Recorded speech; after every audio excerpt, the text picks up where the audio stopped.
Assalamualaikum warahmatullahi wabarakatuh. Apa kabar semuanya? Saya Fahmi Arafat Daulay. Kita ketemu lagi dalam kali ini saya pengen sharing sesuatu yang buat saya tuh wow, ini adalah hakikat dari terapi emosi. Ini sebenarnya adalah hal yang banyak dilewatkan orang, padahal ini sangat penting. Even I am as an emotional healer, trainer, writer, everything lah ya.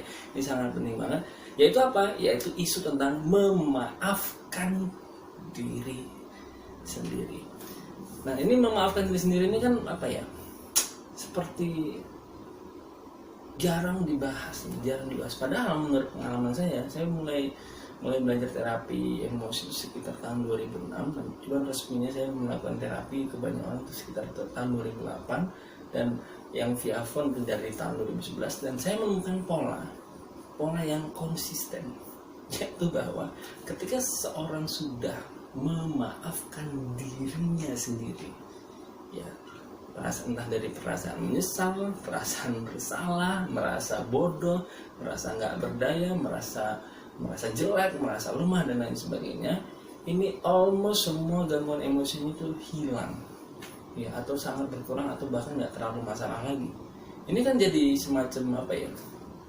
Semacam kok bisa begini ya, ternyata pas kita memaafkan diri sendiri. Ya begitu pun juga dengan diri saya juga. Ketika saya melakukan self healing, self emotional healing, saat saya memaafkan diri sendiri, itu hal yang terkait dengan yang di luar gitu, sama orang lah, sama keputusan bisnis yang salah dan lain sebagainya, itu cenderung jadi lebih ya udah gitu, dan akhirnya lebih mudah untuk move on, untuk mudah jadi lebih gampang ke melakukan the next life plan, ya, rencana kehidupan yang berikutnya. Jadi insya Allah jadi lebih mudah, lebih gampang, dan lebih bebas ya, merasa merdeka.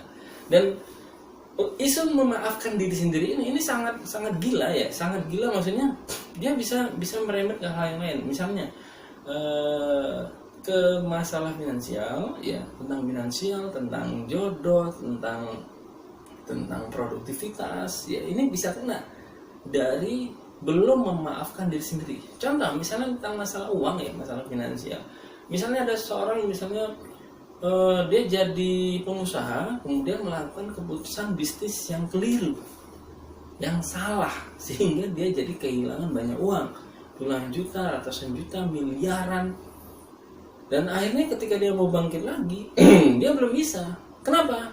Karena dia belum memaafkan dirinya sendiri. Dia belum memaafkan diri sendiri. Jadi kayak aku kok ada suara-suara dalam hatinya nih. Kenapa aku kemarin ini macam-macam ya penjawab. Kenapa aku milih partner yang kayak dia? Ya, kenapa aku dulu milih karyawan yang seperti dia? Kenapa aku dulu main tanda tangan saja? Kenapa aku dulu kok mudah saja percaya sama si orang ini? Kenapa aku dulu nggak melakukan analisa bisnis yang lebih dalam terlebih dahulu? Kenapa aku dulu nggak misalnya sholat istikharah dulu? Kenapa, yang ujungnya adalah kegagalan bisnis, dan akhirnya dia marah sama dirinya sendiri. Ya, marah sama diri sendiri, dia merasa menyesal. Mungkin awalnya dia seolah-olah menyalahkan pihak yang lain, ini salah, tapi deep down inside, ya, di dalam dirinya itu dia nyalahin dirinya sendiri. Dia marah sama dirinya sendiri. Dia merasa betul-betul bodoh, tolol, dan tidak berdaya. Ya, akhirnya dia mau bangkit lagi, bisnisnya susah. Kenapa? Karena dia masih lemas.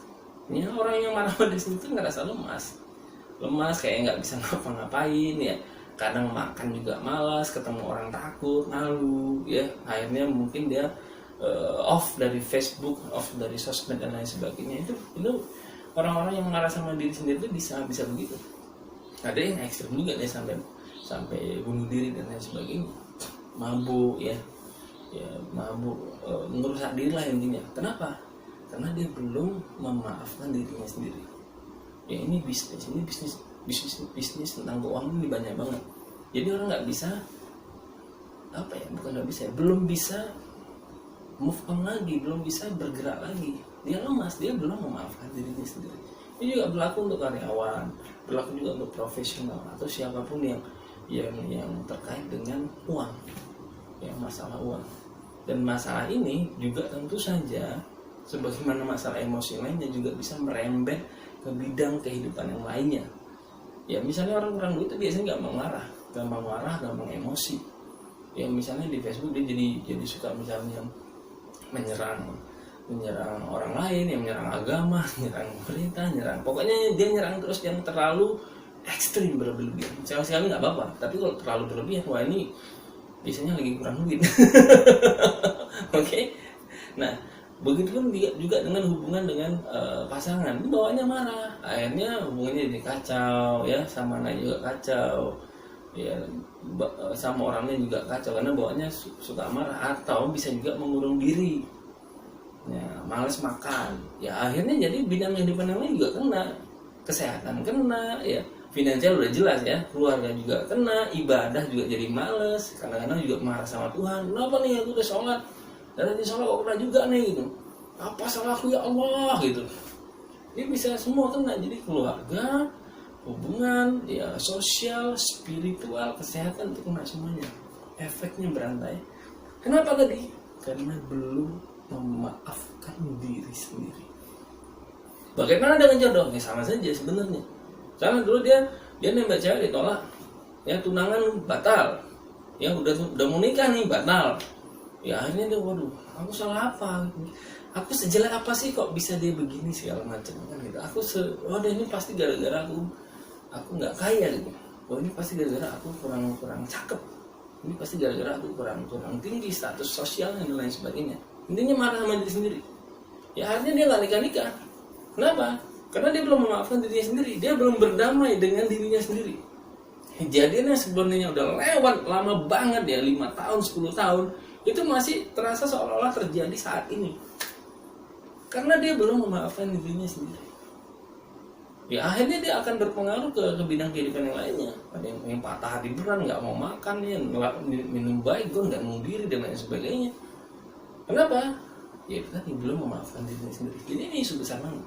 Pengalaman saya terapi emosi itu lucu banget. Maksudnya ketika misalnya saya, wah gitu, ada klien yang dia marah sama orang, begini, terus saya berusaha melakukan terapi.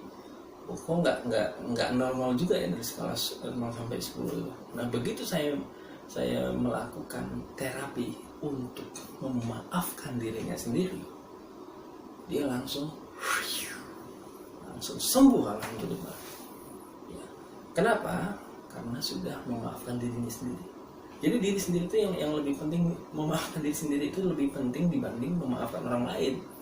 Ya, walaupun memaafkan orang lain juga penting dalam case tertentu, tapi kebanyakan kasus ya terjadi misalnya ada gangguan emosi itu karena dia ngerasa bodoh banget, kenapa dulu nggak dihajar aja tuh orang, nggak dibentak aja, nggak dipukulin ke orang.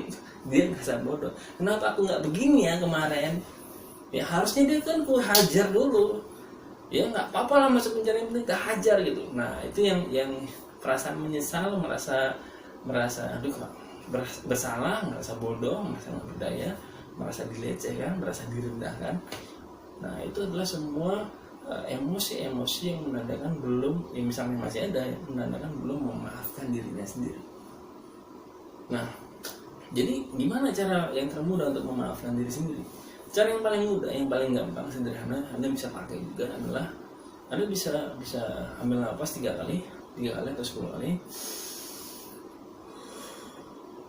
Ya, kemudian Anda melakukan afirmasi, aku memaafkan diriku atas kejadian ini, sebutkan nama kejadiannya, aku memaafkan diriku, aku tetap menerima diriku apa adanya. Ini ulangi kira-kira 5 kali, 10 kali, sampai 21 kali. Aku memaafkan diri. Jadi Anda bisa, kalau misalnya untuk diri sendiri itu biasanya butuh 3 kali sehari, mungkin selama 7 hari. Oke, itu teknik sederhananya, Anda bisa pakai di rumah, ya Anda bisa melakukannya sekarang juga, bisa setelah menonton video ini. Dan kalau misalnya Anda kepengen kajian yang lebih dalam, ya, yang lebih dalam, lebih lengkap, lebih detail, saya share teknik-tekniknya, terutama ada satu teknik yang keren banget, pokoknya dahsyat banget ya. Bahkan dalam beberapa kasus seperti yang saya tulis di status beberapa hari yang lalu, itu bisa mengalahkan hipnoterapi dan EFT yang kampuhan. Wow, keren banget. Dan ini bisa untuk diri sendiri juga, bisa juga untuk orang lain. Dan saya udah pakai ini selama 3 tahun, and it's really powerful. Ya sangat keren banget, paten banget lah pokoknya. Ya insya Allah. Jadi kalau misalnya Anda ngerasa ini penting ya, isu memaafkan diri sendiri, Anda punya isu ini, Anda punya masalah ini, you have to join my class. Anda wajib ikut kelas saya, insya Allah. Ya, ikut. Kita akan bahas bareng-bareng ya di kelas Telegram, dan saya harap ini bisa memberikan insight buat Anda ya, insight buat Anda. Ini bisa juga untuk para terapis sebenarnya. Ya, memaafkan diri sendiri menurut saya isu besar yang sering dilewatkan atau jarang dibahas. Ya, jarang dibahas. Jadi dalam kelas How to Forgive Yourself, ya, How to Forgive Yourself kita akan bahas ini. Ini ada banyak beberapa hal yang akan kita bahas. Ya, tentang apa itu memaafkan, kenapa perlu memaafkan diri versus memaafkan orang lain, ya. Ada inner self assessment, kita nanti cek ya dalam diri kita tuh level bahayanya udah berapa gitu ya. Terus ada berbagai teknik ya, balance thinking, group storytelling, inner child drawing, ya, subconscious dialogue, trans submodality editing technique, how to love yourself, dan banyak lagi bonusnya. Ini bonus yang jarang saya kasih ya, atau tidak pernah saya kasih kayaknya ini sama orang. ini keren banget ya. Dan kalau misalnya Anda mau ikut ya, Anda merasa butuh banget, dan buat saya ini hampir semua orang di dunia ini butuh ilmu ini, join my class How to Forgive Yourself. Info lebih lengkap silakan lihat di bawah ya, di bawah di komen atau di bagian bawah ini info lengkapnya. Sampai ketemu di kelas, insya Allah. Saya Fahmi Rafadaulay. Semoga kita mudah semuanya diizinkan Tuhan untuk memaafkan diri sendiri. Assalamualaikum warahmatullahi wabarakatuh.